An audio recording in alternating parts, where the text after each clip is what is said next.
This new VR game is based off of the real-life stories of people with chronic neck pain, not only from the amount of enemies that don't know how to look up, but also from the amount of bodily fluids that you drain from them like a slightly more aggressive Red Cross. Welcome to Vampire the Masquerade Justice. And before anybody goes and loses their heads in the comments section with what system I used, I tested this on the Quest 2 and the Quest 3, but this recorded gameplay is from the Quest 3. Both were great, but this game is optimized for the Quest 3, so you'll have better graphics on the Quest 3, but there is no decrease in the game's performance on the Quest 2. I also wanted to thank Fast Travel Games with hooking me up with early access. This isn't a sponsored video by them, the developers, or Meta, but I had worked with Fast Travel Games before, and I'm so thankful they sent me this great game. Right off the bat, I can tell you that I normally don't play these types of games, but this one really blew me away. Compelling storyline, dialogue options, collectibles, great art style, missions with side objectives, cool abilities, and I can do what I've been doing for the past 24 years of my life, sucking. I'll tell you what the base of the game is about, but not enough that would spoil it. You start out as an American vampire whose boss was murdered. You want to solve the murder, and you receive a tip to travel to Venice, where your story really begins. Travel through the streets and use your stealth to gain the upper hand and discover the secrets of what lurks in the shadows of the city. If I were to describe this game in a single phrase to somebody who's never tried it, based on the art, story, gameplay, and mechanics, I would have to say it's like The Walking Dead Saints and Sinners meets Assassin's Creed as a vampire. In case you're familiar with Vampire the Masquerade as a series, I apologize ahead of time because I have not heard of this before, so I'll be reviewing this gameplay mainly from the perspective of somebody who has not played it. If you have issues with my accuracy of the lore, you can email your concerns to neckbeards@nerdsforus.site.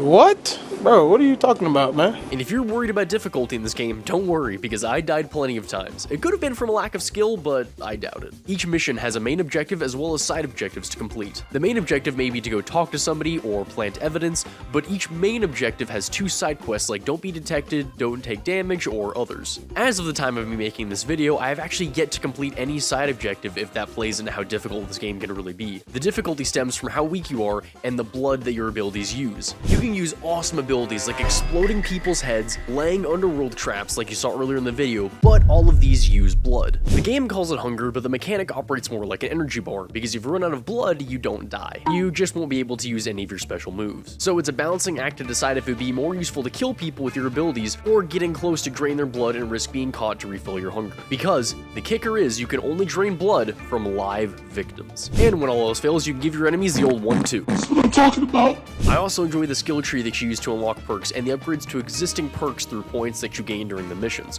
which of course, you gain more points if you complete the side quests, so needless to say I was poor. But isn't that what these VR headsets are for? Making everything poor around you disappear. I also really want to draw the attention to even just the subtle details that this game puts into place. Being able to go around and pick up bottles to throw and to distract guards. If I fall from a certain distance, it will alert nearby enemies, and even the subtleness of the blood-sucking mechanic. I actually have to grab their shoulders and pull them in. If my head is too far away, the mechanic doesn't work. Stopping the blood-sucking isn't a button press either. To stop, I actually have to yank my head away in a single swift motion as if my fangs were in the victim and I actually had to rip them out.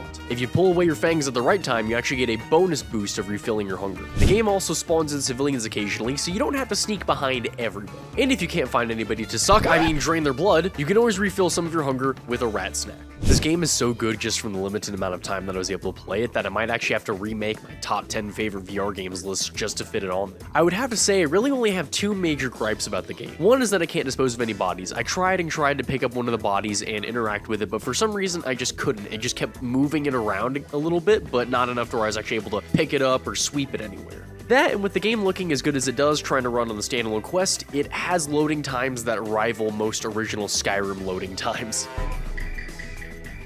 Other than that, the game is phenomenal, and I highly recommend anybody at least give it a try. Anybody who's tried Walking Dead Saints and Sinners and wants that mix with Assassin's Creed will love it, and I hope that those who are fans of Vampire the Masquerade series get a proper enjoyment out of their world coming to life in VR. Also, as a reminder, those of you buying in the Oculus Quest to use a referral code. I'll leave mine down in the description below if you don't know anybody that has it, but I highly recommend that you use anybody's, whether or not that it's mine, because it's just free money that's sitting there. Why not use it? Hope to see you doing well, yet also sucking in Vampire the Masquerade Justice. Much love, Wise out.